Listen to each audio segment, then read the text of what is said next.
Welcome to real GK analysis YouTube channel. Madhya Pradesh सामान्य ज्ञान के इस वीडियो में आप सभी का भरपूर स्वागत करता हूं। दोस्तों, हम एक सीरीज चला रहे हैं जिस पर हम 8000 से अधिक वस्तुनिष्ठ प्रश्नों का महासागर या महासंग्रह आपके लिए लेकर आते हैं, जिसमें बहुत सारे क्वेश्चन नए होते हैं और जितने बाकी भी हैं वो सारे हमारे प्रीवियस ईयर क्वेश्चन क्या है, प्रीवियस ईयर क्वेश्चन। और इन प्रश्नों को हमने बिल्कुल जो हमारा प्रोफेशनल एग्जामिनेशन बोर्ड पीईबी है उसी को ध्यान में रखते हुए बनाया है।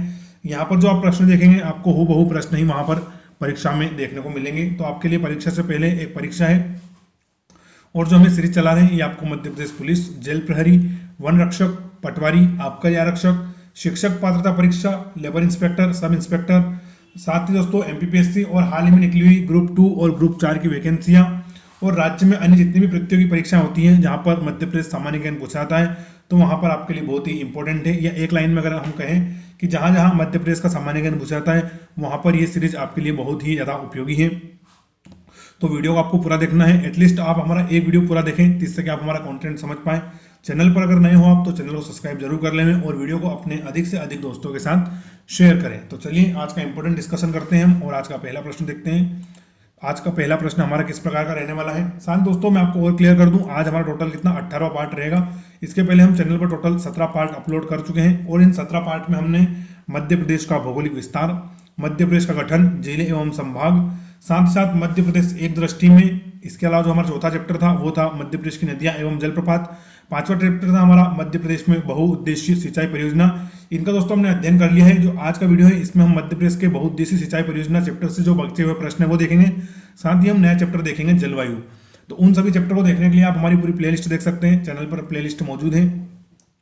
उससे आपको काफी सारे ऑब्जेक्टिव देखने को मिलेंगे, साथ ही उसमें बहुत सारे हमने प्रीवियस ईयर क्वेश्चन कवर किए हैं तो भी आपको देखने को मिलेंगे। चलिए आज का पहला इंपॉर्टेंट क्वेश्चन देखते हैं हम।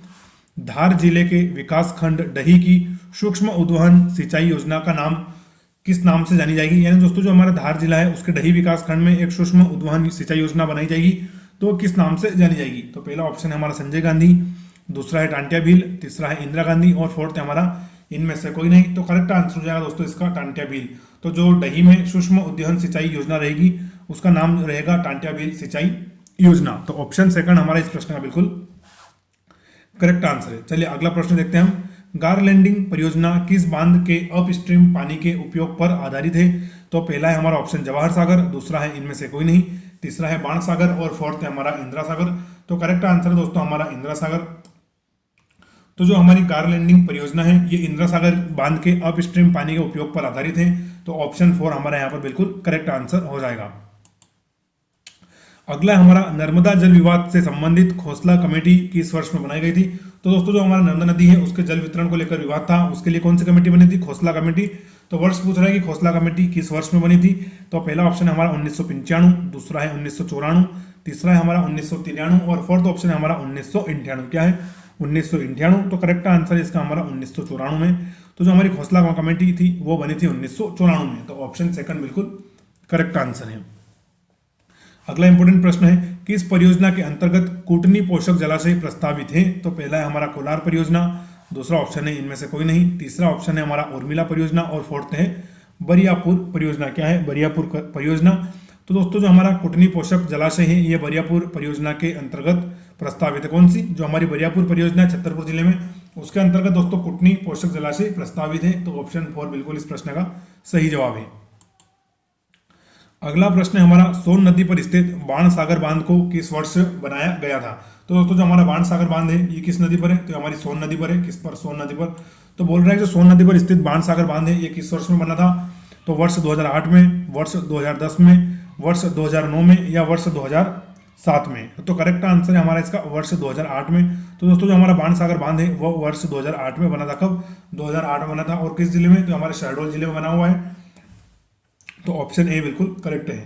अगला प्रश्न है हमारा देजला देवला परियोजना किस जिले में स्थित है। फिर से रिपीट कर दूं, देजला देवला परियोजना किस जिले में स्थित है। तो पहला है हमारा खंडवा जिले में, दूसरा ऑप्शन है हमारा राजगढ़ जिले में, तीसरा है खरगोन जिले में और फोर्थ ऑप्शन है हमारा बड़वानी में। कहां पर, बड़वानी में। तो इसका करेक्ट आंसर है दोस्तों हमारे खरगोन जिले में।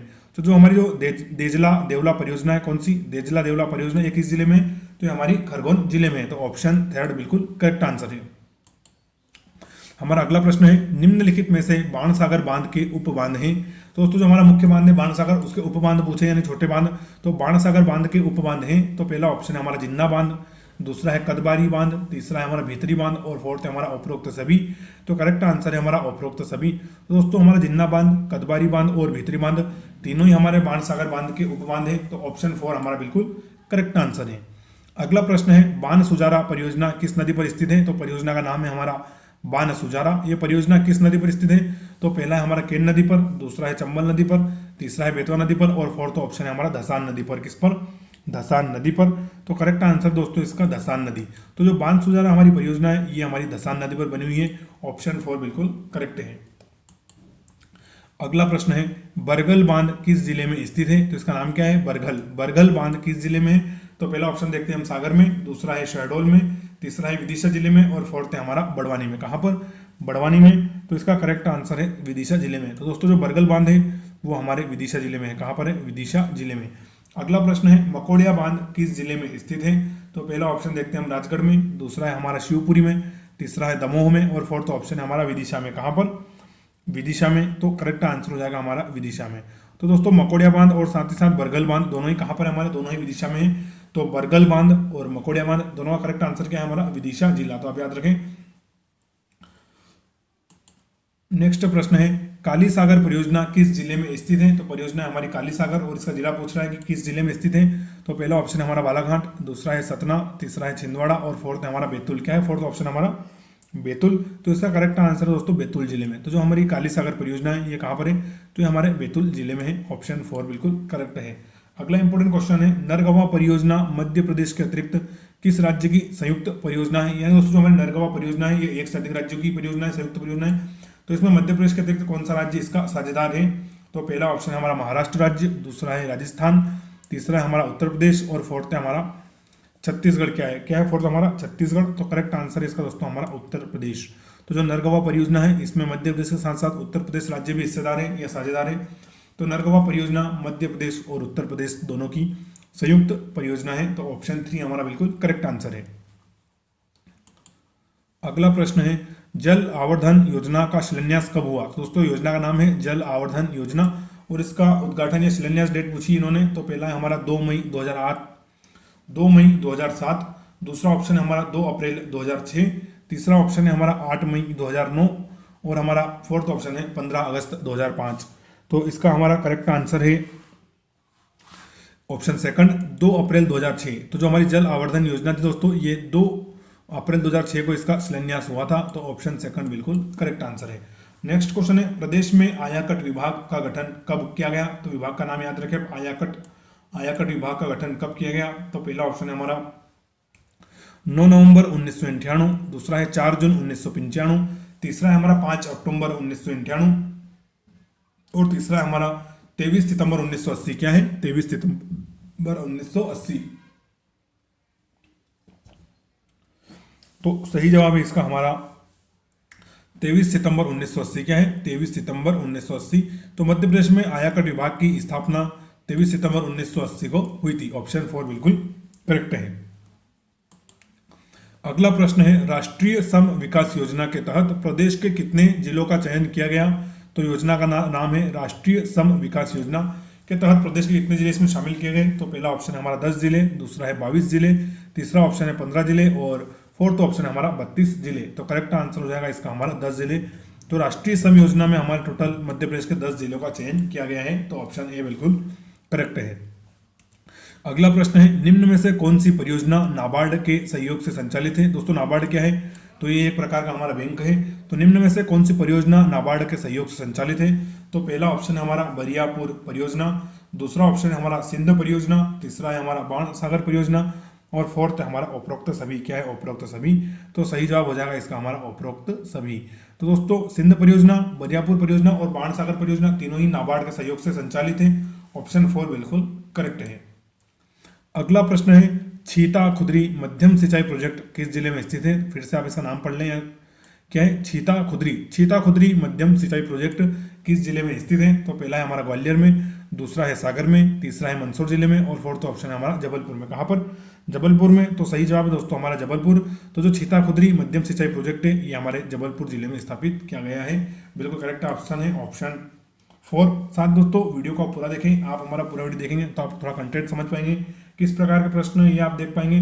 साथ ही वीडियो को अपने अधिक से अधिक दोस्तों को शेयर कर दें। चैनल पर नए हो तो सब्सक्राइब जरूर कर लें और एक रिक्वेस्ट और कर रहा हूँ कि आप वीडियो को पूरा देखें।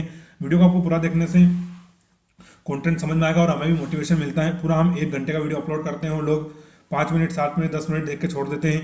तो आप कम से कम एक वीडियो तो हमारा पूरा देखें तो उससे हमें मोटिवेशन मिलेगा और हम नए नए वीडियो लगातार बनाएंगे।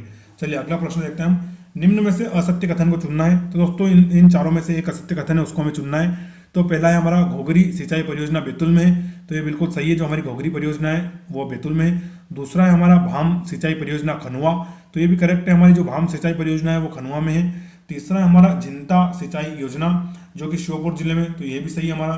फोर्थ है हमारा मोहनपुर सिंचाई परियोजना दमोह, तो दोस्तों दमोह में नहीं है, राजगढ़ में। कहाँ पर है? राजगढ़ में। तो हमारा ऑप्शन 4 क्यों गलत हो जाएगा, क्योंकि जो मोहनपुरा सिंचाई परियोजना है ये हमारे राजगढ़ जिले में बनाई गई है। कहाँ पर? राजगढ़ जिले में बनाई गई है और इसमें हमें असत्य कथन ढूंढना है। तो जो हमारा ऑप्शन 4 है वो असत्य कथन है। क्या है? चौथा ऑप्शन असत्य कथन है। तो करेक्ट आंसर में हमारा ऑप्शन 4 ही हो जाएगा, क्योंकि मोहनपुरा सिंचाई योजना दमोह में नहीं, राजगढ़ जिले में है। तो ऑप्शन 4 इस प्रश्न का बिल्कुल करेक्ट आंसर है। अगला है हमारा भोगरी सिंचाई परियोजना से प्रदेश का कौन सा जिला लाभान्वित होगा। तो कौन सी परियोजना है हमारी? भोगरी सिंचाई परियोजना से प्रदेश का कौन सा जिला लाभान्वित होगा। तो पहला है हमारा बैतूल जिला, दूसरा है ग्वालियर, तीसरा ऑप्शन है हमारा जबलपुर और फोर्थ है हमारा टीकमगढ़। क्या है? टीकमगढ़। तो इसका करेक्ट आंसर दोस्तों हमारा बैतूल जिला। तो जो भोगरी सिंचाई परियोजना है इससे हमारा बैतूल जिला लाभान्वित हो रहा है, तो ऑप्शन ए बिल्कुल करेक्ट है। अगला प्रश्न है हालोन सिंचाई परियोजना किस जिले में स्थित है? कौन सी हालोन सिंचाई परियोजना? तो पहला ऑप्शन है हमारा दमोह जिला, दूसरा ऑप्शन है रीवा, तीसरा है हमारा सिवनी में और फोर्थ ऑप्शन है हमारा शिवपुरी में। कहाँ पर? शिवपुरी में। तो दोस्तों जो हमारी हालोन सिंचाई परियोजना है ये हमारे सिवनी जिले में। कहाँ पर? सिवनी जिले में। तो ऑप्शन 3 बिल्कुल हमारा करेक्ट आंसर हो जाएगा, सिवनी जिला। चलिए अगला प्रश्न देखते हैं हम।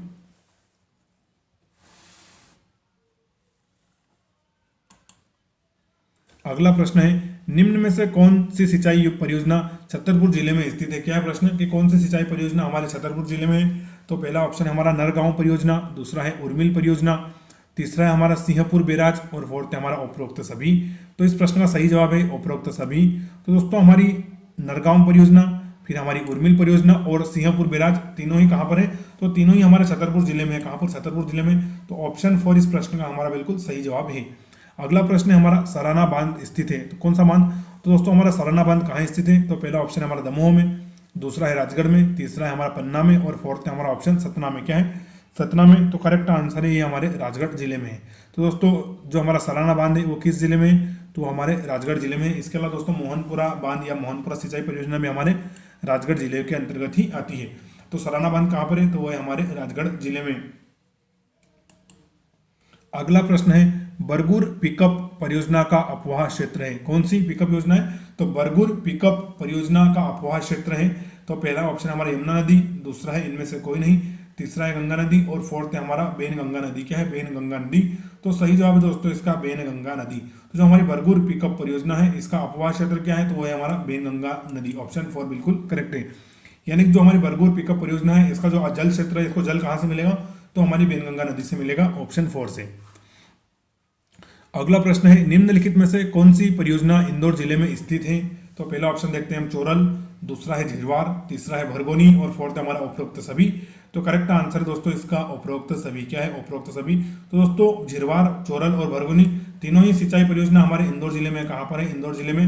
और थोड़ा सा हम इंदौर जिले को करंट से देख लेते हैं। तो दोस्तों इंदौर जिला प्रवासी भारतीय सम्मेलन होस्ट करने जा रहा है।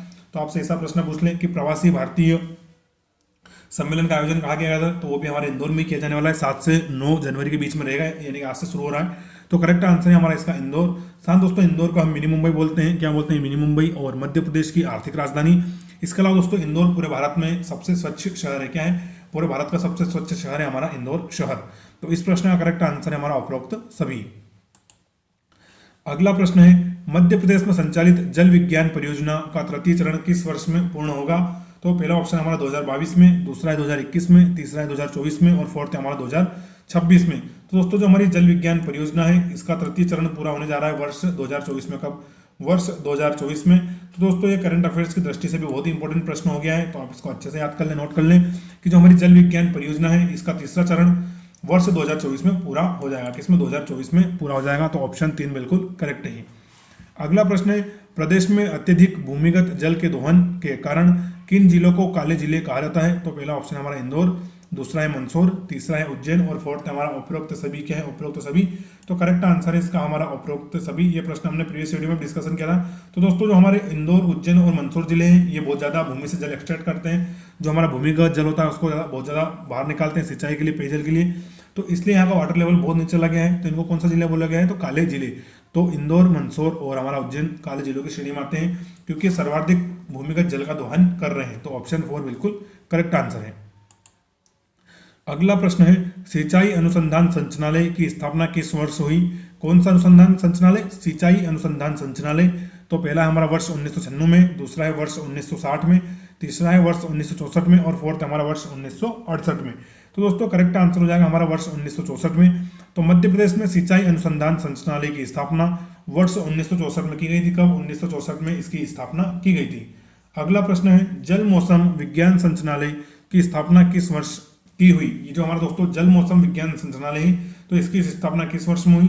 तो पहला ऑप्शन हमारा वर्ष 1985 में, दूसरा है वर्ष 1981 में, तीसरा है वर्ष 1988 में और फोर्थ हमारा वर्ष 1978 में। तो करेक्ट आंसर है इसका वर्ष 1981 में जल मौसम विज्ञान संचालय की स्थापना हुई थी 1981 में। और दोस्तों सिंचाई अनुसंधान संचालय की हम बात करें तो 1964 करेक्ट जवाब रहेगा हमारा, और जल मौसम विज्ञान संचालय की बात करें तो वर्ष 1981 हमारा करेक्ट आंसर रहेगा। दोनों के पीछे संचालय है तो आप कंफ्यूज ना हो, दोनों अलग बॉडी है। एक जल पर, एक सिंचाई अनुसंधान पर है कि हम किस प्रकार सिंचाई कर सकते हैं, किस प्रकार नहर बना सकते हैं, किस प्रकार माइक्रो इरिगेशन कर सकते हैं, और दूसरा हमारा जल मौसम के ऊपर है, जल मौसम विज्ञान संचालय। तो दोनों अलग अलग है ना, तो आप थोड़ा कंफ्यूज ना हो इनसे। चलिए अगला प्रश्न देखते हैं हम। अगला प्रश्न है, पवन चक्की से सर्वाधिक सिंचाई किस जिले में होती है? तो जो हमारी पवन चक्कियां होती हैं उससे सर्वाधिक सिंचाई हमारे किस जिले में हो रही है? तो पहला ऑप्शन है मंदसौर जिले में, दूसरा है उज्जैन जिले में, तीसरा है रतलाम में और फोर्थ ऑप्शन है हमारा इंदौर में। कहाँ पर? इंदौर में। तो करेक्ट आंसर हो जाएगा दोस्तों इसका इंदौर में। कहाँ पर?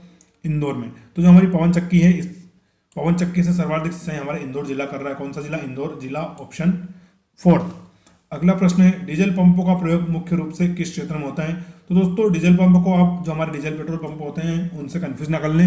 यहाँ पर डीजल पंप का मतलब होता है कि वे मोटर जो डीजल से चलती है और सिंचाई में काम आती है, या इनको हम आम बोलचाल में जो हमारी ग्रामीण भाषा है वहाँ पर इनको क्या बोलते हैं? इंजन बोलते हैं। क्या बोलते हैं? इंजन। तो जो डीजल पंप का प्रयोग मुख्य रूप से किस क्षेत्र में होता है, यानी कि जो डीजल से चलने वाली मोटर हैं उनका हम प्रयोग मुख्य तौर पर किस क्षेत्र में कर रहे हैं? तो पहला ऑप्शन हमारा चंबल में, दूसरा है उपरोक्त दोनों में, तीसरा है बुंदेलखंड में और फोर्थ है हमारा इनमें से कोई नहीं। तो सही जवाब दोस्तों हमारा उपरोक्त दोनों। क्या है? उपरोक्त दोनों। तो जो हमारे दोस्तों डीजल पंप हैं उनका इस्तेमाल हम चंबल में भी कर रहे हैं और बुंदेलखंड में भी कर रहे हैं, चंबल और बुंदेलखंड दोनों। तो सही जवाब हो जाएगा हमारा उपरोक्त दोनों। ये स्लाइड खाली रह गई हमारी। चलिए अगला देखते हैं। अगला है, निम्न में से किसे चंबल का ब्रांड एम्बेसडर बनाया गया है? किसका ब्रांड एम्बेसडर? तो चंबल का ब्रांड एम्बेसडर बनाया गया है। तो पहला है हमारा डॉल्फिन, दूसरा है नीलगाय, तीसरा है चीता और फोर्थ है हमारा दूधराज। तो करेक्ट आंसर है दोस्तों इसका हमारा डॉल्फिन। जो डॉल्फिन फिश होती है, डॉल्फिन मछली, उसको हमने चंबल का क्या बनाया है? तो चंबल का उसको ब्रांड एम्बेसडर बनाया है। तो ऑप्शन फर्स्ट बिल्कुल करेक्ट है। साथ दोस्तों मध्य प्रदेश में हाल ही में हमारा चीता भी बहुत ज़्यादा चर्चा में रहा है।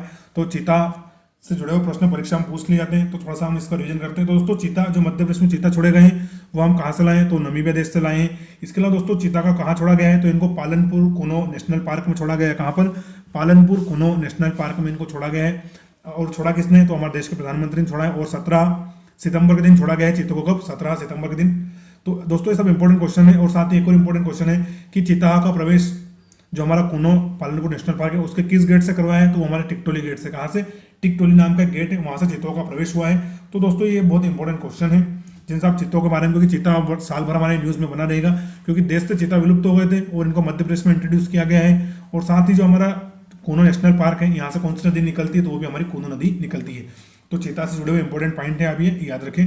तो प्रश्न था कि चंबल का ब्रांड एम्बेसडर बनाया गया है, तो करेक्ट आंसर है हमारा डॉल्फिन मछली को। अगला है हमारा, वर्ष 2020 में प्रशासकीय स्वीकृति सनगठा सिंचाई परियोजना से संबंधित सही विकल्प को चुनिए।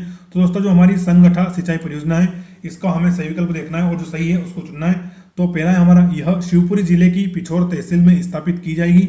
दूसरा है, यह एयर नदी पर स्थापित की जाएगी। तीसरा है इसके द्वारा पिछोर तहसील के 15 गांवों की 4630 हेक्टेयर क्षेत्र में सिंचाई सुविधा प्राप्त होगी। और फोर्थ है हमारा उपरोक्त सभी। तो करेक्ट आंसर है दोस्तों हमारा उपरोक्त सभी। तो जो संगठा सिंचाई परियोजना के संबंधित जितने भी विकल्प दिए हैं वो सभी सही हैं। फिर से देखते हैं हम। तो यह शिवपुरी जिले की पिछोर तहसील में स्थापित की जाएगी, तो बिल्कुल करेक्ट है ये। दूसरा है यह एर नदी पर स्थापित होगी, तो ये भी हमारा बिल्कुल करेक्ट है, एर नदी पर है संगठा सिंचाई परियोजना।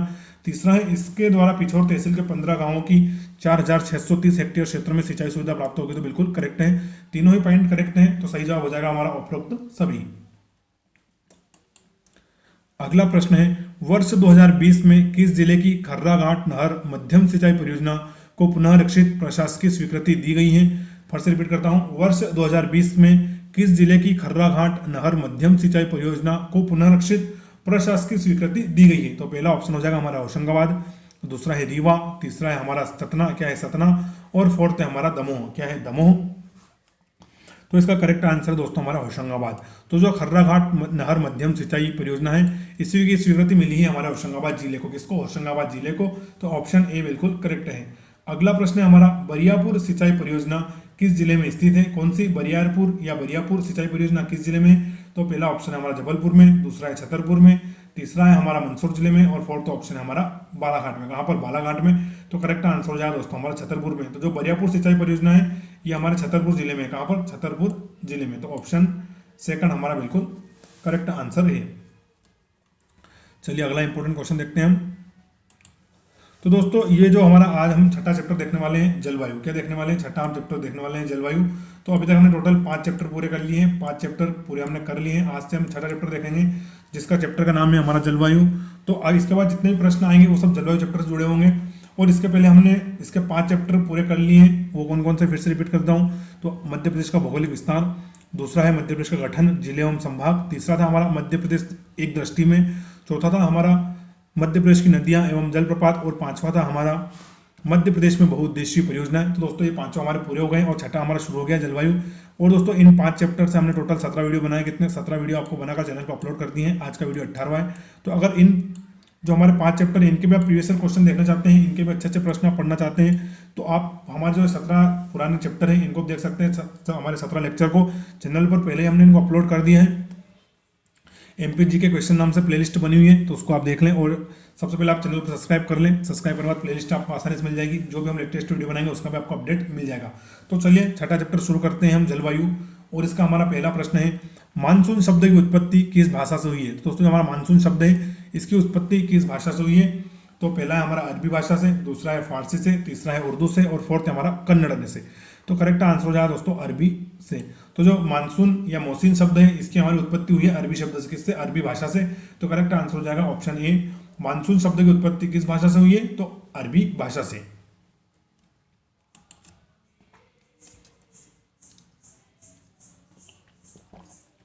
अगला प्रश्न है किस प्रकार की मध्य प्रदेश में किस प्रकार की जलवायु पाई जाती है? दोस्तों जो हमारा मध्य प्रदेश राज्य है यहाँ की जलवायु किस प्रकार की है?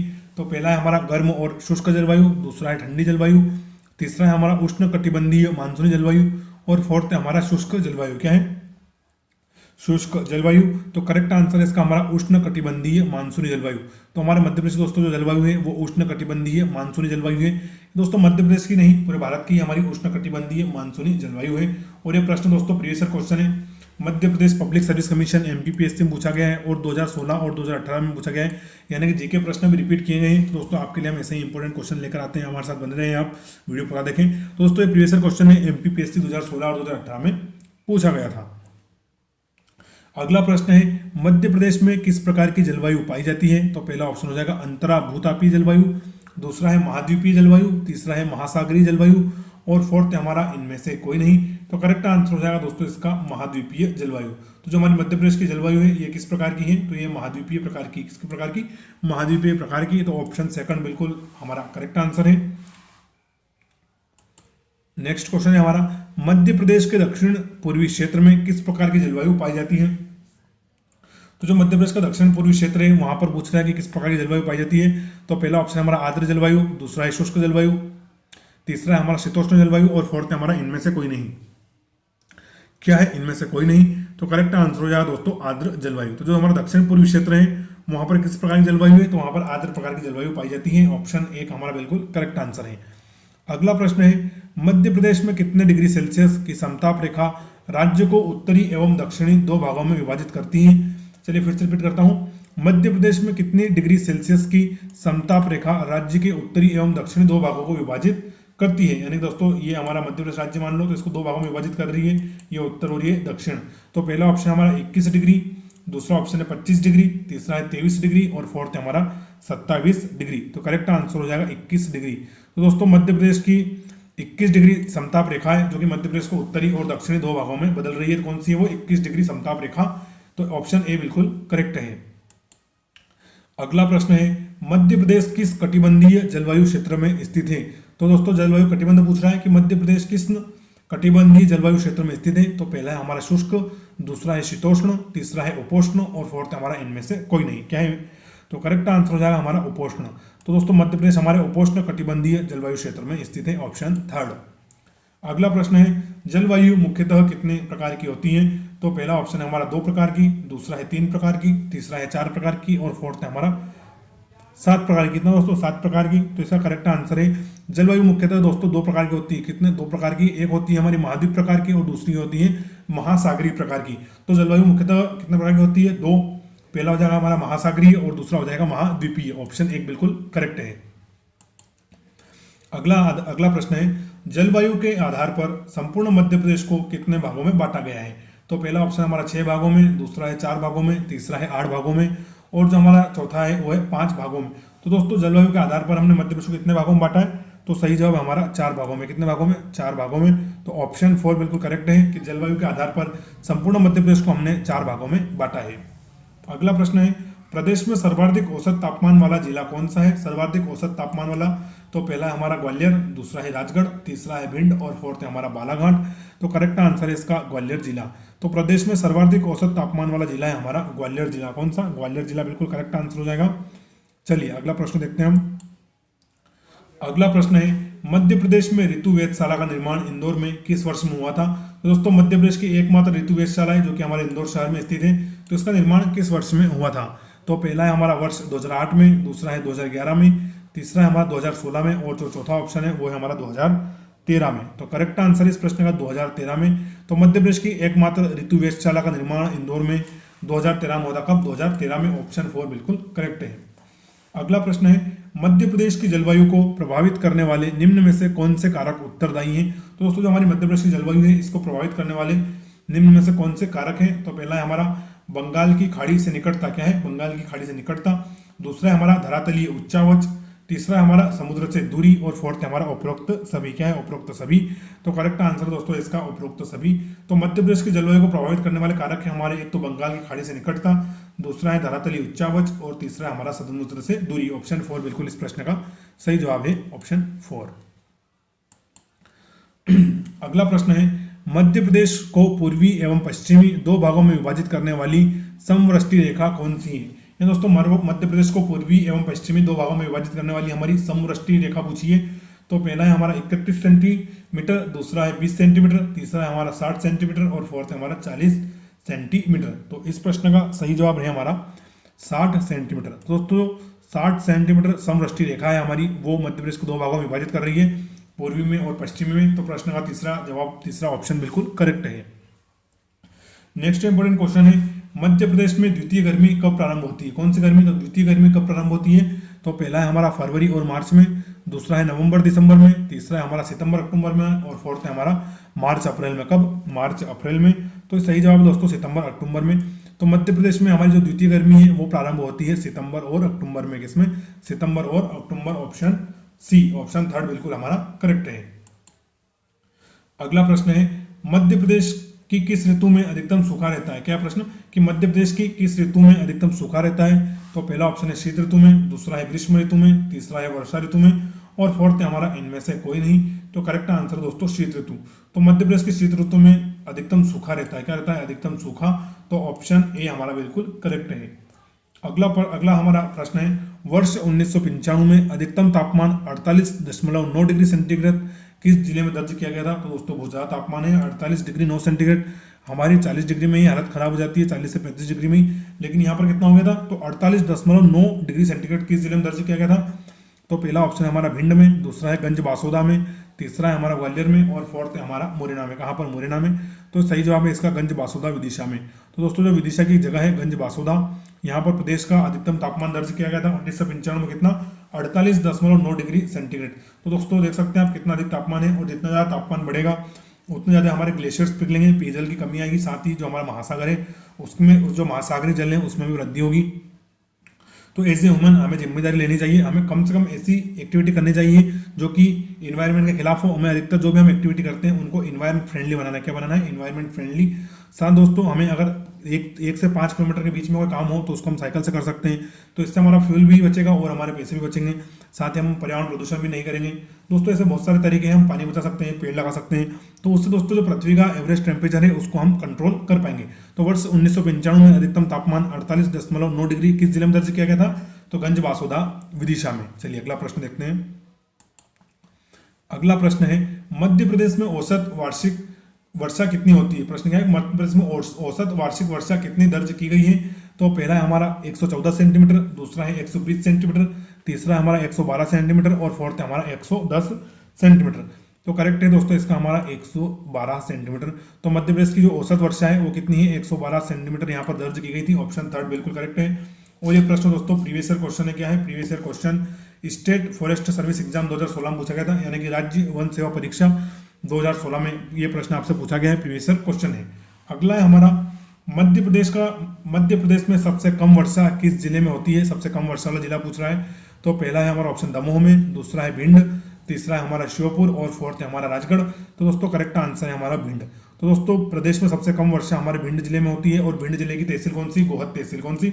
गोहद तहसील है, यहाँ पर सबसे कम वर्षा होती है। तो मध्य प्रदेश में सबसे कम वर्षा गोहद तहसील भिंड जिले में होती है। और ये भी प्रीवियस ईयर क्वेश्चन है, स्टेट इंजीनियरिंग सर्विस 2014 में पूछा गया था, यानी कि राज्य अभियांत्रिकी सेवा परीक्षा 2014 में। तो दोस्तों ऐसे ही इंपॉर्टेंट क्वेश्चंस के लिए आप हमारे साथ बने रहें, जुड़े रहें, वीडियो को पूरा देखें, शेयर करें। तो एक से एक इंपॉर्टेंट क्वेश्चन हम आपके लिए लेकर आते हैं, जिसमें बहुत सारे प्रीवियस ईयर क्वेश्चन भी हम आपको बताते हैं। तो चलिए अगला प्रश्न हम देखते हैं।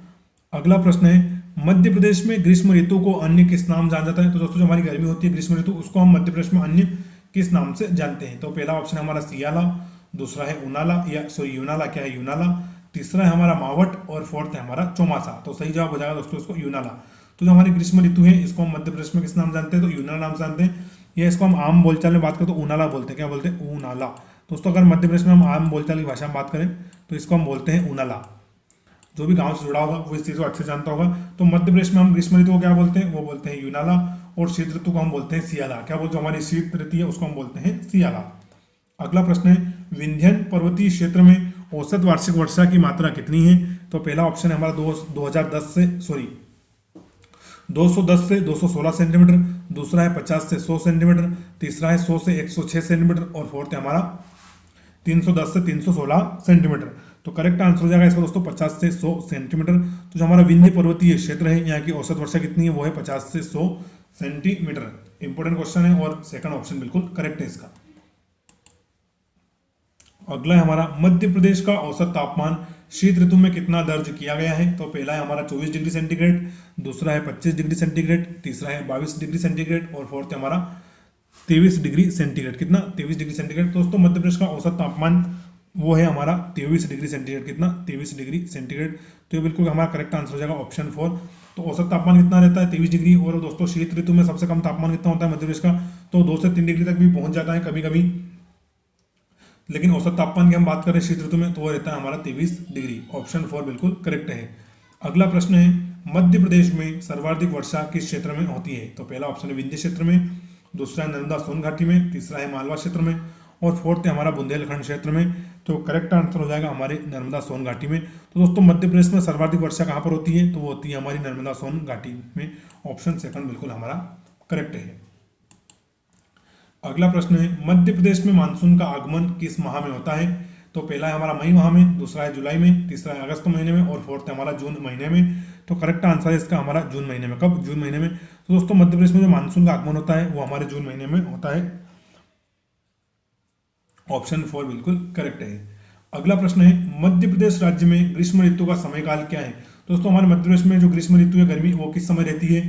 तो पहला ऑप्शन है हमारा फरवरी मई में, दूसरा है मई सितंबर में, तीसरा है हमारा अप्रैल जुलाई में, और फोर्थ है हमारा मार्च से जून में। तो करेक्ट आंसर है इसका दोस्तों मार्च से जून में। कब? तो जो हमारे मध्य प्रदेश में ग्रीष्म ऋतु रहती है वो मार्च महीने में शुरू होती है और जून महीने तक चलती है। फिर जून महीने से हमारे मध्य प्रदेश में मानसून का आगमन हो जाता है, तो पूरे मध्य प्रदेश में ठंडक छा जाती है और हमारी जो मुख्य फसल है मध्य प्रदेश की सोयाबीन, उसकी बुआई किसान भाई प्रारंभ कर देते हैं। तो ग्रीष्म ऋतु का आगमन मार्च से जून में होता है। अगला प्रश्न है, मालवा के पठार में किस प्रकार की जलवायु पाई जाती है? जो हमारा मालवा का पठार है इसमें किस प्रकार की जलवायु पाई जाती है? तो पहला है हमारा मानसूनी प्रकार की, दूसरा है उष्णकटिबंधीय, तीसरा है समशीतोष्ण प्रकार की, और फोर्थ है हमारा शुष्क। तो करेक्ट आंसर है दोस्तों समशीतोष्ण। क्या है? समशीतोष्ण। तो जो हमारा मालवा पठार की जलवायु है वो किस प्रकार की? वो है समशीतोष्ण प्रकार की। ऑप्शन स, ऑप्शन 3 बिल्कुल करेक्ट है। अगला प्रश्न है, मध्य प्रदेश की जलवायु किस प्रकार की है? और दोस्तों ये प्रश्न दो परीक्षा में पूछा गया है। एमपीपीएससी 2016 में पूछा गया है और पीईबी एग्जाम 2016 में पूछा गया है। तो आप देख सकते हैं जीके के क्वेश्चन में रिपीट होते हैं। तो दोस्तों हाल ही में जो पटवारी, जेल प्रहरी, वन रक्षक, ग्रुप 4, ग्रुप 2 की वैकेंसी निकली है, तो क्या पता उसमें प्रश्न फिर से रिपीट हो जाए, हमारी किस्मत बहुत अच्छी है और रिपीट हो जाए। तो मध्य प्रदेश की जलवायु किस प्रकार की है? रिपीटेड प्रश्न है, तो आप भी इसको पढ़ें।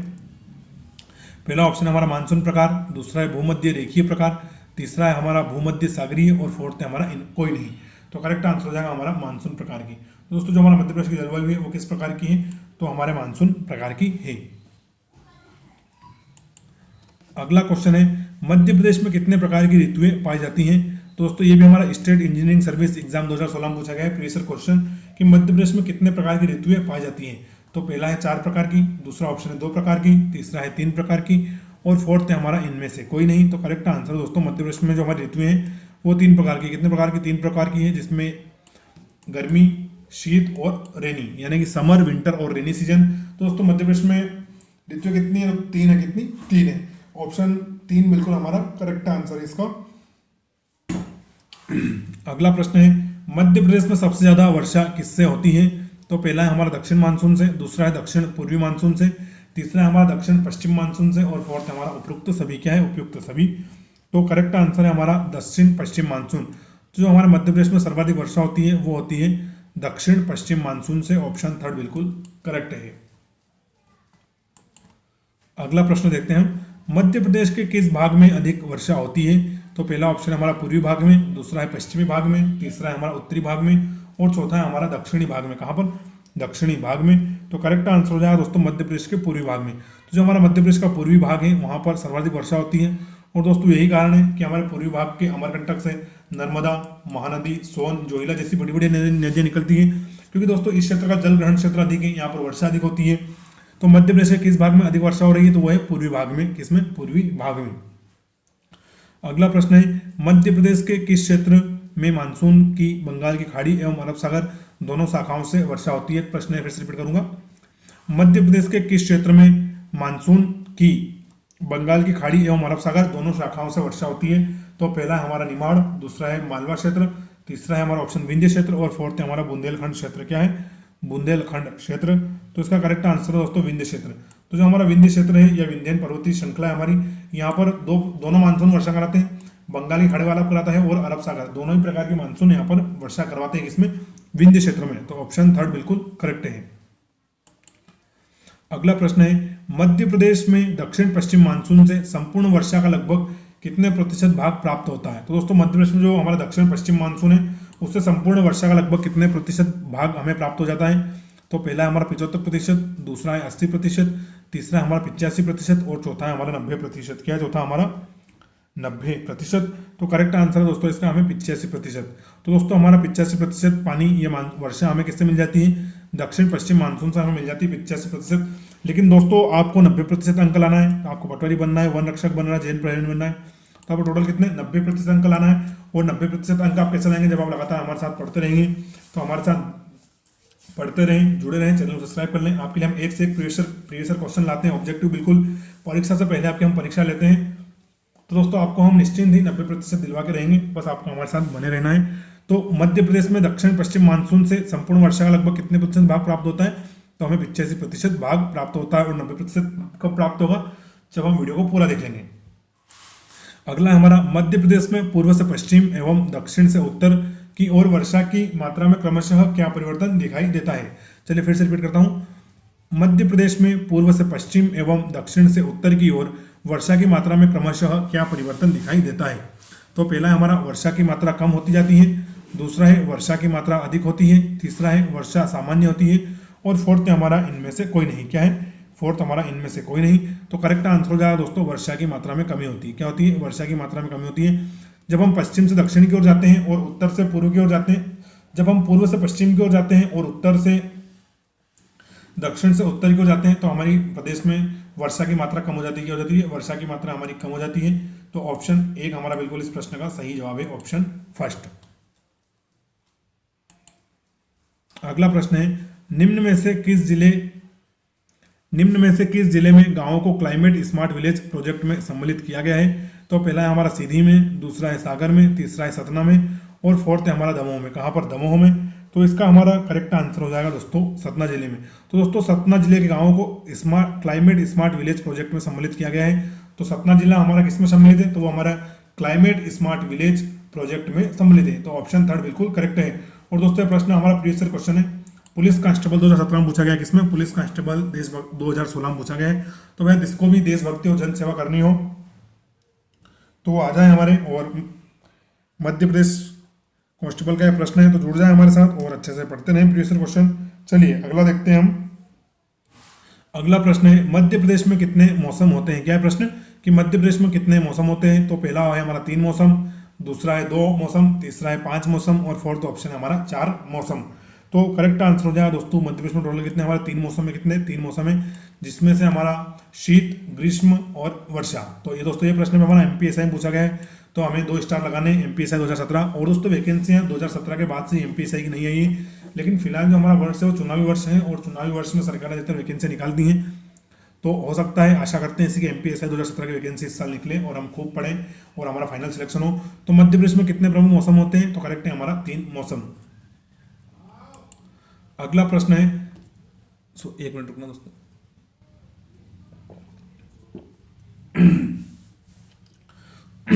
अगला प्रश्न है, तापक्रम के आधार पर मध्य प्रदेश का अधिकांश भाग किस तापीय वर्ग में आता है? तो पहला ऑप्शन है हमारा अति तापीय, दूसरा है मध्य तापीय, तीसरा है हमारा सूक्ष्म तापीय, और फोर्थ है हमारा इनमें से कोई नहीं। तो करेक्ट आंसर है दोस्तों हमारा अति तापीय। तो मध्य प्रदेश दोस्तों हमारा तापक्रम के आधार पर अति तापीय भाग में आता है, क्योंकि कर्क रेखा पर पड़ता है, तो यहाँ पर बहुत गर्मी होती है दोस्तों गर्मी सीजन में। तो करेक्ट आंसर क्या हो जाएगा हमारा अति तापीय। अगला प्रश्न है, ए आर सुब्रमण्यम तथा टी श्री मन्ना नारायण ने तापमान व वर्षा के वितरण के आधार पर मध्य प्रदेश की जलवायु को कितने भागों में बांटा है? चलिए फिर से रिपीट करता हूं। ए आर सुब्रमण्यम तथा टी श्री मन्नारायण ने तापमान व वर्षा के वितरण के आधार पर मध्य प्रदेश की जलवायु को कितने भागों में बांटा है?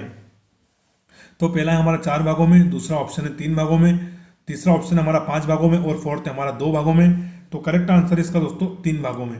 तो जो हमारे सुब्रमण्यम साहब और मन्ना नारायण साहब हैं, इन्होंने मध्य प्रदेश को तापमान और वर्षा के वितरण के आधार पर कितने भागों में बांटा है? 3 आधार पर। कितने? 3 भागों में। तो ऑप्शन सेकंड हमारा बिल्कुल करेक्ट है। और दोस्तों दोनों ही प्रश्न हमारे स्टेट फॉरेस्ट सर्विस 2014 में पूछे गए। इसमें स्टेट फॉरेस्ट सर्विस 2014 में पूछे गए, दोनों ही प्रीवियस ईयर क्वेश्चन है। अच्छा दोस्तों मैं आपको हर प्रश्न के साथ ये क्या बताता हूँ कि किस परीक्षा में पूछा गया।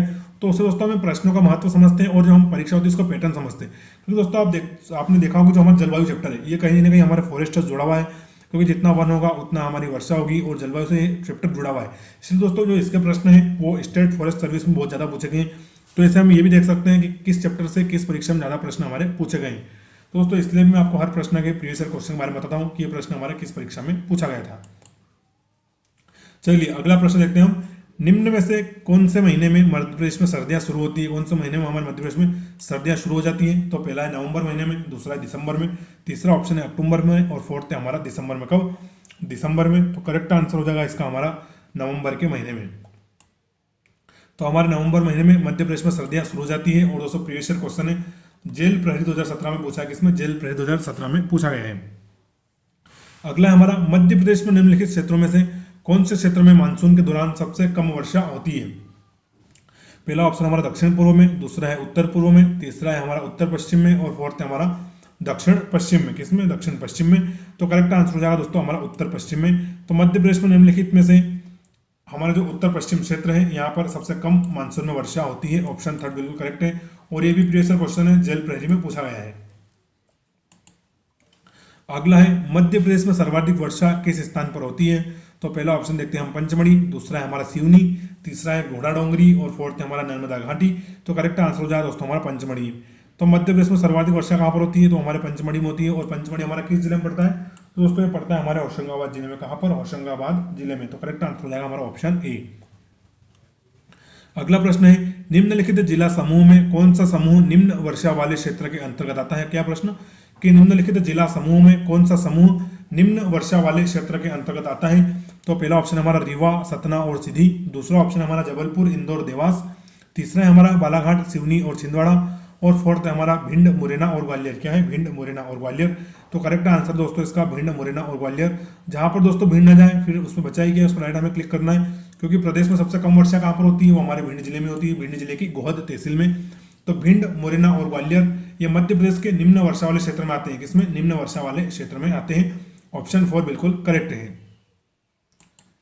अगला प्रश्न है हमारा मध्य प्रदेश में वर्षा के औसत के संबंध में सही कथन या कथनों को छांटिए। तो दोस्तों टोटल 4 स्टेटमेंट दिए हैं और इनमें से हमें जो सत्य है, जो कथन सही है उनको छांटना है, असत्य को हमें अलग करना है।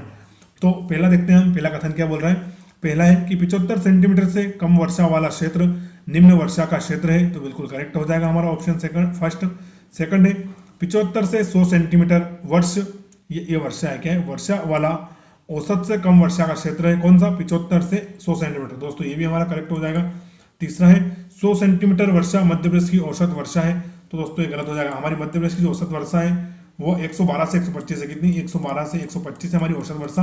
तो ये हमारा गलत हो जाएगा। और फोर्थ है हमारा 125 से 150 सेंटीमीटर वर्षा अधिक वर्षा का क्षेत्र है। तो ये बिल्कुल करेक्ट है। तो हमारे 1, 2 और 4 बिल्कुल करेक्ट है। तो कौन सा ऑप्शन है हमारा? तो दोस्तों हमारा ऑप्शन 4 में 1, 2, 4 कथन सत्य क्या है? 1, 2, 4। तो सही जवाब है हमारा ऑप्शन 4। फिर से रिपीट करते हैं, 75 सेंटीमीटर से कम वर्षा वाला क्षेत्र निम्न वर्षा का क्षेत्र। तो बिल्कुल सही है। जहां पर 75 सेंटीमीटर से कम वर्षा होती है उसको हम क्या बोलते हैं? निम्न वर्षा का क्षेत्र बोलते हैं। जैसे कि हमारे भिंड, मुरैना और ग्वालियर जिला। फिर है हमारा 75 से 100 सेंटीमीटर वर्षा वाला औसत से कम वर्षा का क्षेत्र है। तो ये बिल्कुल करेक्ट आंसर है, क्योंकि औसत वर्षा कितनी है? 112 से 125 है, लेकिन 75 से 100 सेंटीमीटर तो उससे कम है। फिर ये है कि 100 सेंटीमीटर वर्षा मध्य प्रदेश की औसत वर्षा है। तो नहीं, मध्य प्रदेश की औसत वर्षा कितनी है? 112 से 125 सेंटीमीटर है। और फोर्थ है हमारा 125 से 150 सेंटीमीटर वर्षा अधिक वर्षा का क्षेत्र। बिल्कुल करेक्ट। जहां पर भी 125 सेंटीमीटर से अधिक वर्षा होगी वो अधिक वर्षा वाले क्षेत्र में ही आएगा। तो हमारे 1, 2 और 4 पॉइंट बिल्कुल सही है। तो ऑप्शन 4 बिल्कुल इस प्रश्न का हमारा सही जवाब है। अगला प्रश्न है मध्य प्रदेश में शीत ऋतु में लौटते मानसून से होने वाली वर्षा को हम क्या कहते हैं? यानी दोस्तों जब शीत ऋतु में मानसून लौटता है तो उससे थोड़ी थोड़ी वर्षा होती है, तो उसको हम क्या बोलते हैं? तो पहला ऑप्शन है उसको हम पाला बोलते हैं, दूसरा ऑप्शन है उसको ओला बोलते हैं, तीसरा ऑप्शन है उसको हम मावठा बोलते हैं और फोर्थ है हम हमारा उसको हम सियाला बोलते हैं। क्या बोलते हैं? सियाला। तो दोस्तों करेक्ट आंसर हो जाएगा, उसको हम क्या बोलते हैं? मावठा बोलते हैं। तो दोस्तों जो शीत ऋतु में लौटते हुए मानसून से वर्षा होती है उसको हम क्या बोलते हैं? मावठा। क्या बोलते हैं? मावठा। जो भी ग्रामीण क्षेत्र से जुड़े होंगे उसको उनको पता होगा कि मावठा क्या चीज़ होती है। और दोस्तों जो मावठा होता है कभी कभी इंसानों के लिए किसानों के लिए बहुत फायदेमंद होता है और कभी कभी ये किसानों के लिए बहुत नुकसानकारी भी होता है। तो लौटते हुए मानसून को हम मध्य प्रदेश में क्या बोल रहे हैं? वो बोल रहे हैं मावठा। अगला प्रश्न है मध्य प्रदेश में दैनिक तापांतर किस माह में सर्वाधिक होता है? यानी सबसे गर्मी हमारे किस माह में होती है? तो पहला ऑप्शन है हमारा मार्च, दूसरा है हमारा मई, तीसरा है अप्रैल और फोर्थ है हमारा जून। क्या है? जून। तो दोस्तों किताब अनुसार तो इसका करेक्ट आंसर हमारा मार्च महीना है। क्या है? मार्च महीना। लेकिन देखा जाए मई महीने में दोस्तों प्रदेश में सर्वाधिक गर्मी महसूस होती है। कब? मई में। लेकिन जो हमें किताब में सही दिया उसको ही मानना पड़ेगा। तो मध्य प्रदेश में दैनिक तापांतर किस माह में सर्वाधिक है? तो हमारे मार्च के महीने में। कब? मार्च के महीने में। तो ऑप्शन हमारा ऑप्शन फर्स्ट बिल्कुल करेक्ट है, मार्च के महीने में। चलिए अगला प्रश्न देखते हैं हम। अगला प्रश्न है मध्य प्रदेश में सर्वाधिक वर्षा वाला स्थान किस पठार में अवस्थित है? तो पहला है हमारा मालवा का पठार में, दूसरा है सतपुड़ा मेकल श्रेणी में, तीसरा है नर्मदा सोन घाटी में और फोर्थ है हमारा इनमें से कोई नहीं। तो दोस्तों मध्य प्रदेश में सर्वाधिक वर्षा वाला स्थान है वो हमारी सतपुड़ा मेकल श्रेणी में है। कहाँ पर है? सतपुड़ा मेकल श्रेणी में। तो करेक्ट आंसर है हमारा ऑप्शन सेकंड। क्या है? ऑप्शन सेकंड बिल्कुल करेक्ट है। और दोस्तों जो हमारी पंचमढ़ी है जो होशंगाबाद जिला है वो कहाँ पर पड़ता है? हमारी सतपुड़ा मेकल श्रेणी के अंतर्गत ही आता है। तो ऑप्शन सेकंड बिल्कुल करेक्ट है। अगला प्रश्न है निम्नलिखित में से कौन सी रेखा मध्य प्रदेश में जल विभाजक रेखा कहलाती है? तो कौन सी रेखा है दोस्तों जो हमारी जल विभाजक रेखा कहला रही है? तो पहला है हमारी 50 सेंटीमीटर वर्षा रेखा, दूसरा है हमारा 100 सेंटीमीटर वर्षा रेखा, तीसरा है हमारा 75 सेंटीमीटर वर्षा रेखा और फोर्थ है हमारा 125 सेंटीमीटर वर्षा रेखा।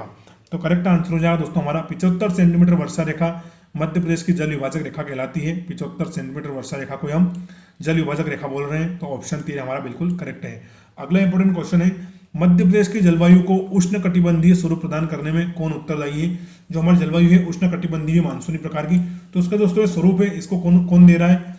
तो पहला है हमारा मकर रेखा, दूसरा है कर्क रेखा, तीसरा है आर्कटिक वृत्त और फोर्थ है हमारा इनमें से कोई नहीं। क्या है, इनमें से कोई नहीं। तो करेक्ट आंसर हो जाएगा कर्क रेखा। दोस्तों आपको पता होगा कि जो हमारी कर्क रेखा है मध्य प्रदेश से गुजरती है, यही कारण है कि मध्य प्रदेश की जो मानसून जो जलवायु है वो किस प्रकार की है, उष्ण कटिबंधीय मानसूनी प्रकार की। और कर्क रेखा हमारे टोटल 14 जिलों से गुजरती है। कितने, टोटल 14 जिले हैं मध्य प्रदेश के जिनसे हमारी कर्क रेखा गुजर रही है। तो ऑप्शन सेकंड बिल्कुल करेक्ट है।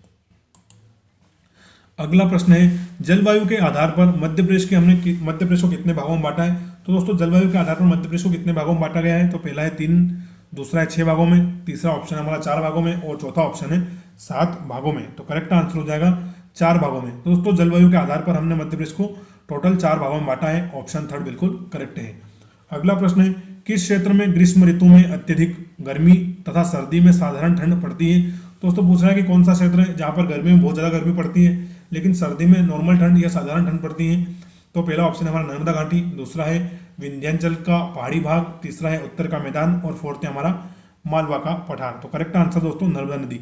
दोस्तों जो नर्मदा घाटी क्षेत्र है हमारा, नर्मदा वैली है, वहां पर ग्रीष्म ऋतु में तो अत्यधिक गर्मी पड़ती है लेकिन सर्दी में हमें साधारण ठंड लगती है। ऑप्शन ए बिल्कुल हमारा करेक्ट है। अगला प्रश्न है, सूर्य के उत्तरायण होने से प्रदेश में क्या परिवर्तन होगा। यानी दोस्तों जब हमारा सूर्य का उत्तरायण हो जाता है तो उसको हम क्या बोलते हैं, मकर संक्रांति बोलते हैं। तो सूर्य के उत्तरायण होने से प्रदेश में क्या परिवर्तन होगा। तो पहला है हमारा तापमान में वृद्धि होगी, दूसरा है तापमान में कोई परिवर्तन नहीं होगा, तीसरा है तापमान में कमी आएगी और फोर्थ है हमारा उपरोक्त तो सभी कथन असत्य हैं। तो दोस्तों इसका करेक्ट आंसर है तापमान में वृद्धि आएगी। तो दोस्तों आपको पता होगा जो हमारा सूर्य है वो जब भी अपना उत्तरायण होगा उत्तर दिशा की ओर बढ़ेगा तो हमारे मध्य प्रदेश में क्या होगा, गर्मी बढ़ेगी। तो दोस्तों आप देख सकते हैं मकर संक्रांति के बाद सूर्य उत्तरायण होना शुरू हो जाता है, तो फिर धीरे धीरे प्रदेश में जो हमारी शीत ऋतु है ठंड है वो कम पड़ना शुरू हो जाती है और गर्मी फिर धीरे धीरे बढ़ती है। तो सूर्य के उत्तरायण होने से प्रदेश में क्या परिवर्तन होगा, तो यहाँ के तापमान में फिर वृद्धि होगी और हमारी गर्मी चालू हो जाएगी। कौन सी, ग्रीष्म ऋतु शुरू हो जाएगी। अगला प्रश्न है हमारा, सूर्य की किरणें किस रेखा पर लंबवत पड़ने से मध्य प्रदेश में अधिक गर्मी पड़ती है। तो पहला है कर्क रेखा, दूसरा है भूमध्य रेखा, तीसरा है मकर रेखा और फोर्थ हमारा इनमें से कोई नहीं। तो करेक्ट आंसर दोस्तों कर्क रेखा। तो दोस्तों सूर्य की किरणें कर्क रेखा पर लंबवत पड़ने से प्रदेश में अत्यधिक गर्मी पड़ती है। करेक्ट आंसर क्या है हमारा, ऑप्शन ए कर्क रेखा।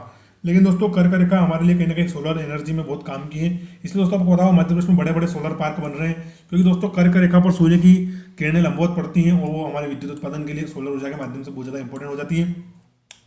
तो सूर्य की किरणें कर्क रेखा पर लंबवत पड़ने पर मध्य प्रदेश में अत्यधिक गर्मी पड़ती है। तो ऑप्शन ए बिल्कुल हमारा करेक्ट आंसर है। अगला प्रश्न है, मध्य प्रदेश में मालवा पठार के अंतर्गत पाए जाने वाली जलवायु के संदर्भ में निम्नलिखित में से कौन सा कथन असत्य है। तो दोस्तों इसमें से हमें असत्य कथन चाटना है। तो पहला हम देखते हैं, मालवा पठार में समशीतोष्ण जलवायु के लक्षण पाए जाते हैं। दूसरा है हमारा, मालवा पठार के पश्चिम एवं उत्तर पश्चिम भाग में 50 से 75 सेंटीमीटर के मध्य वर्षा होती है। तीसरा है हमारा, मालवा पठार के अंतर्गत अरब सागर की मुंबई शाखा से अधिकांश वर्षा होती है। और फोर्थ है हमारा, मालवा पठार के पूर्वी भाग में बंगाल की खाड़ी द्वारा कम तथा पश्चिमी भाग में सर्वाधिक वर्षा होती है। तो दोस्तों इसका हमारा करेक्ट आंसर है ऑप्शन 4, क्योंकि दोस्तों हमारा ऑप्शन 4 है वो असत्य कथन है। क्या है, असत्य कथन है। बाकी जो ऊपर तीनों दिए हैं तीनों ही हमारे सत्य कथन है। तो फिर से हम तीनों हमारे कथन पढ़ लेते हैं। पहला है कि मालवा पठार में समशीतोष्ण जलवायु के लक्षण पाए जाते हैं, तो बिल्कुल करेक्ट है हमारा ये। फिर है, मालवा पठार के पश्चिम एवं उत्तर पश्चिम भाग में 50 से 75 सेंटीमीटर के मध्य वर्षा होती है, तो ये भी करेक्ट है। तीसरा है, मालवा के पठार के अंतर्गत अरब सागर की मुंबई शाखा से अधिकांश वर्षा होती है, तो ये भी दोस्तों हमारा करेक्ट है। लेकिन जो अपना ऑप्शन 4 है वो असत्य है और प्रश्न हमें बोला गया है कि असत्य कथन चाटिए, तो असत्य कथन कौन सा है, ऑप्शन 4। तो करेक्ट आंसर भी रहेगा हमारा ऑप्शन 4। अगला प्रश्न है, मध्य प्रदेश में निमाड़ क्षेत्र के अंतर्गत कम वर्षा होने का प्रमुख कारण क्या है। तो पहला देखते हैं हम, इस क्षेत्र में सिर्फ चक्रवाती वर्षा होती है। दूसरा है, इस क्षेत्र की समुद्र तट से दूरी अधिक है। तीसरा है, इस क्षेत्र में सतपुड़ा पर्वत श्रृंखला की वृष्टि छाया पड़ती है। और फोर्थ है हमारा, इस क्षेत्र में दक्षिण पश्चिम मानसून प्रभावी नहीं होता। तो करेक्ट आंसर दोस्तों ऑप्शन सेकंड, ऑप्शन थर्ड, इस क्षेत्र में सतपुड़ा पर्वत श्रृंखला की वृष्टि छाया पड़ती है। क्या होता है, जो हमारी सतपुड़ा मेकल श्रेणी है दोस्तों उसकी यहाँ पर वृष्टि छाया पड़ती है, इसके कारण यहाँ पर वर्षा कम होती है। तो ऑप्शन 4 हमारा, ऑप्शन थर्ड बिल्कुल करेक्ट कौन सा, ऑप्शन थर्ड। अगला प्रश्न है 27 जुलाई 2008 को मेटनेट ई गवर्नेंस के लिए इंट्रा आईएमडी पोर्टल कहां से प्रारंभ किया गया है। और दोस्तों आईएमडी का फुल फॉर्म क्या है, वो है हमारा इंडियन मेट्रोलॉजिकल डिपार्टमेंट या भारतीय मौसम विज्ञान विभाग। तो दोस्तों प्रश्न बोल रहा है कि 27 जुलाई 2008 को मेटनेट ई गवर्नेंस के लिए इंट्रा आईएमडी पोर्टल कहां से प्रारंभ किया गया। तो पहला ऑप्शन है भोपाल से, दूसरा है इंदौर से, तीसरा जबलपुर से और फोर्थ है हमारा छिंदवाड़ा से। तो करेक्ट आंसर हो जाएगा भोपाल से। तो दोस्तों जो हमारा आईएमडी का मेटनेट ई गवर्नेंस पोर्टल है वो हमारे भोपाल से प्रारंभ किया गया था। कहां से, भोपाल से। तो ऑप्शन फर्स्ट बिल्कुल करेक्ट है। अगला प्रश्न है मध्य प्रदेश में उप क्षेत्रीय मौसम केंद्र कहां स्थापित है। क्या है, उप क्षेत्रीय मौसम केंद्र कहां स्थापित है। तो पहला है हमारा इंदौर में, दूसरा है भोपाल में, तीसरा है सिवनी में और फोर्थ ऑप्शन हमारा जबलपुर में। तो करेक्ट आंसर है दोस्तों भोपाल में। अभी हाल ही में हमने देखा कि हमारे जो भोपाल है वहां पर आईएमडी या इंडियन मेट्रोलॉजिकल डिपार्टमेंट का उप क्षेत्रीय मौसम कार्यालय या मौसम केंद्र स्थित है। तो करेक्ट आंसर क्या हो जाएगा हमारा, भोपाल, ऑप्शन सेकंड। अगला प्रश्न देखते हैं हम, मध्य प्रदेश के उज्जैन जिले के डोंगला में स्थित अत्याधुनिक वेधशाला का नाम किस खगोल शास्त्री के नाम पर रखा गया है। किस खगोल शास्त्री के नाम पर रखा गया है।